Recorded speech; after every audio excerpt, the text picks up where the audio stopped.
欢迎观看老爸的时光。今天分享一款蛋月烧月饼的做法，也是今年分享的最后一款月饼。这种月饼的皮子吃起来就有一点像蛋糕，这2年也是挺火的，制作也比较简单。那话不多说，接着就来开始分享制作。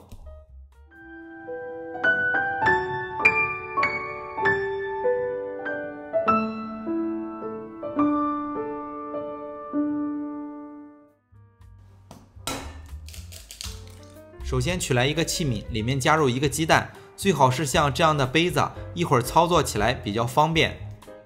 接着加入60克的白砂糖，加入30克的蜂蜜，或者是我们平时做月饼用到的糖浆也可以。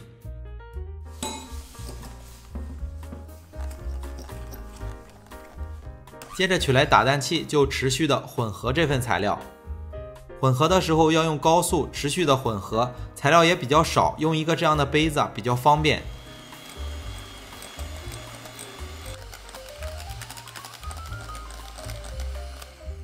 首先混合到材料里的白砂糖全部融化，然后材料呈奶白色，就像酸奶一样。混合好之后，接着添加一些材料，食用油60克，建议用味道比较小的，大约1克的盐，2克的泡打粉，低筋面粉200克左右，需要根据材料的湿度左右调节一点。最后加入30克的奶粉，增加一点奶香味，然后就把这份材料混合成一个特别柔软的面团就好。材料比较粘手，用一个刮刀把材料拌均匀就好。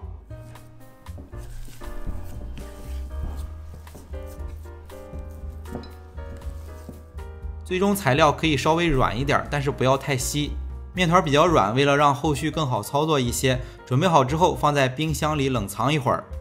趁着这个时间准备少许的馅料，馅料根据自己的口味准备就好。之前也分享过很多馅料的制作方法，大家可以翻看一下之前的视频。馅料的视频链接我也会和配料表附在一起，放在备注栏或留言区。馅料分好，每个馅料50克，分出8个馅料就好。面团在冰箱里变得稍微硬一点之后取出来，趁凉分成8个面团。面皮同样是50克，然后包入1个馅料。面皮粘手，可以包的时候蘸一点干面粉。配料的时候如果用黄油代替食用油，这一步会更好操作。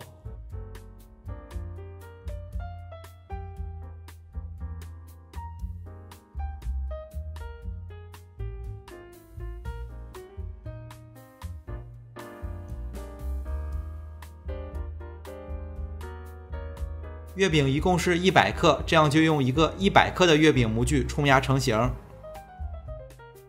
取来一个模具，这个模具也是前几天做葡萄月饼用到的模具。这个月饼也特别的软，也会用到这款模具。模具的大小是直径7.5厘米，高3.5厘米。全部做好之后，就立马放入到已经预热好的烤箱烘烤。烤箱的温度设定是把上火预热到180度，下火预热到180度，放在烤箱的中层烤15分钟左右。这款月饼就是最近比较火的蛋月烧月饼的做法，表皮吃起来有一点像蛋糕，整体的味道还是不错的，制作也比较简单。为了方便大家去记视频中所需要的材料，视频下方的备注栏或留言区有文字版的配料，有问题可以在留言区留言。大家如果喜欢老爸做的美食，可以帮忙关注点个赞，谢谢大家。最近一共分享了5款月饼的制作方法，今年就不再分享月饼了。马上就要到中秋节了，在这里也祝大家中秋快乐。